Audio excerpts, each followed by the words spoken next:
Daniel chapter 2. Nebuchadnezzar's dream.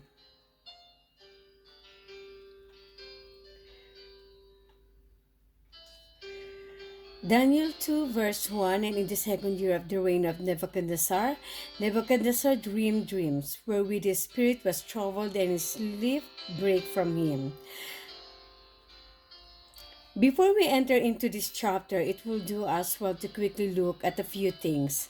Babylon was the great counterfeit religion founded by Nimrod not long after the flood. Genesis chapter 10 verses 8 through 10. Nimrod married his mother Semiramis, who was worshipped as Rhea, the great mother of the gods, and raised Babylon to a bad eminence among the nation as the great seat at once of idolatry and consecrated prostitution. It is from here also that the worship of mother and child stems, with many other false forms of worship that we still see today throughout the churches. The Two Babylons by Reverend Alexander Hislop. The religion and state were so closely interwoven that they were one entity, not two separate entities, which is common for pagan religions/states. See the origin of Babylon, sun worship, and the Sunday Sabbath. Satan himself desired to be like God and to be worshipped as such. Isaiah chapter 14, verses 12 through 14. We see in the city of Babylon, imitation of the city of God. In Revelation chapter 22, verses 1 through 2, the river of life flows through the midst of the city for all the redeemed to partake of it.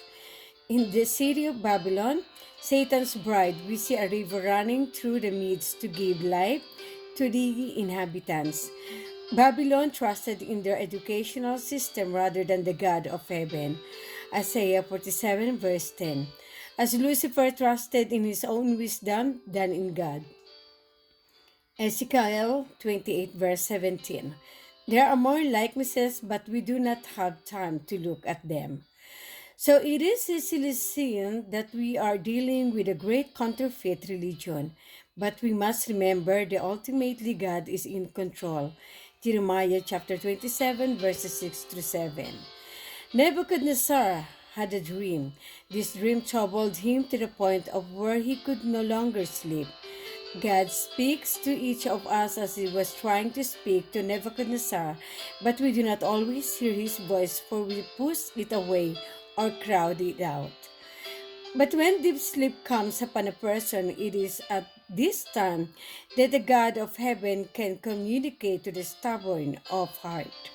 Job chapter 33 verses 13 through 17.